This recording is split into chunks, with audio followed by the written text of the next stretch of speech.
Bonjour, je m'appelle Nicolas Gracias et je suis donc écrivain depuis un peu plus de 20 ans, 25 ans.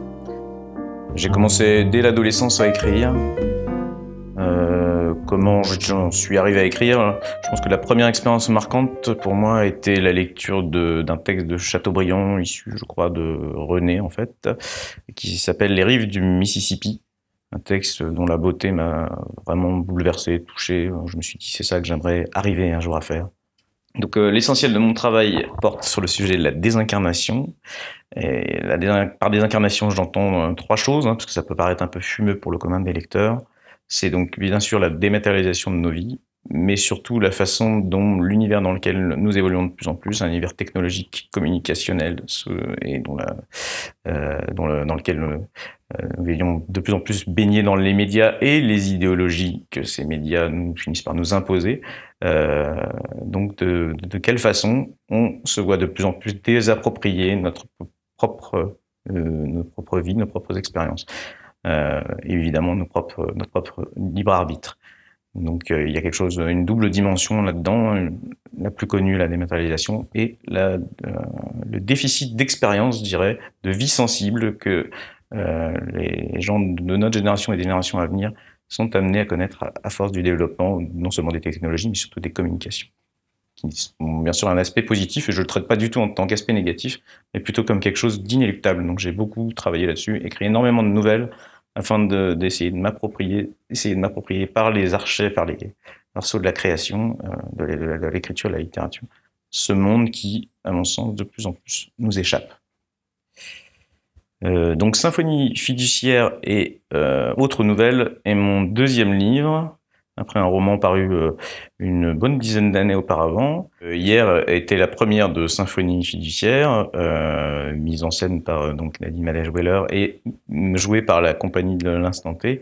Et donc mes impressions ont été essentiellement très positives par rapport à la vie qui était instillée dans la mise en scène et dans la façon que les acteurs avaient de s'être approprié le texte, en lui donnant une vie que moi j'aurais absolument pas soupçonnée, en allant donc vers une complète immersion dans les univers, qui soient même différents, mais bon, quand même, il y a une unité de ton qui ressort, de toute façon, d'un univers à l'autre, à travers l'absurde, je pense, et une certaine drôlerie. Et donc, mes impressions ont été l'étonnement, la surprise, et surtout le plaisir de retrouver, justement, un objet que j'avais laissé, donc 2-3 ans auparavant, à l'état de livre, avec sa petite vie. Janine se l'était appropriée de manière totalement différente, en coupant, puisqu'elle avait donc enlevé une partie du texte, et donc avait été plus vers l'immersion. Alors ça, c'est une chose qui m'a surpris, donc d'aller plus dans le sens du monde que dans la compréhension forcément des textes et des nouvelles ou de l'histoire.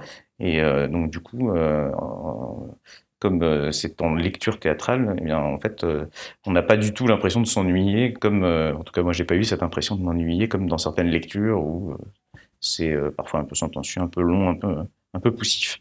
Donc là, une vie vraiment, et une vie propre que chaque acteur parvient à donner à travers sa propre interprétation, ses propres émotions.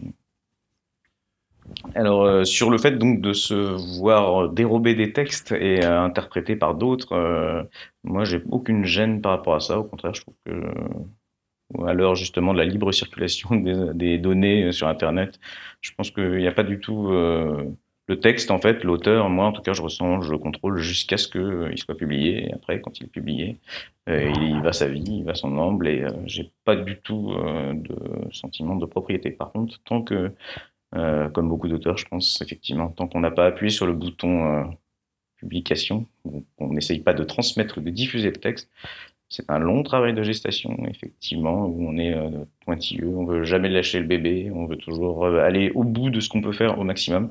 Il faut juste à un moment arrêter et dire maintenant j'aimerais le communiquer à d'autres. Donc à partir de là, moi pour moi une interprétation théâtrale, ça m'est arrivé d'écrire du théâtre ou d'autres types de textes. Le fait qu'il soit transformé en théâtre, je trouve ça très bien, très positif. Je m'y attendais pas du tout d'ailleurs, en fait. Donc effectivement, je vois ça forcément comme un plus.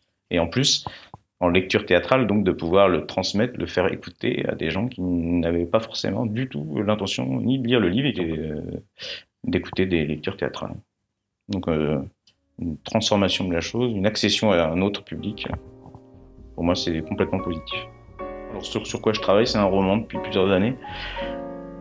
J'en ai plusieurs, mais il y en a un que j'aimerais vraiment publier. Maintenant, le fait d'arriver à appuyer sur le bouton publication et transmission n'est pas forcément toujours évident. Donc, j'ai une autre dizaine de nouvelles, un essai qui est aussi en fin en éclosion sur la désincarnation. Ce thème étant donc mon dada depuis longtemps. Et voilà, je travaille des nouvelles là-dessus, je travaille toutes sortes de textes, mais j'aimerais évidemment finir un roman, le roman étant la clé de voûte de la publication en France. Et même si j'en ai déjà publié un il y a une dizaine d'années, j'en ai un qui est, j'espère, pas loin du bout. Voilà.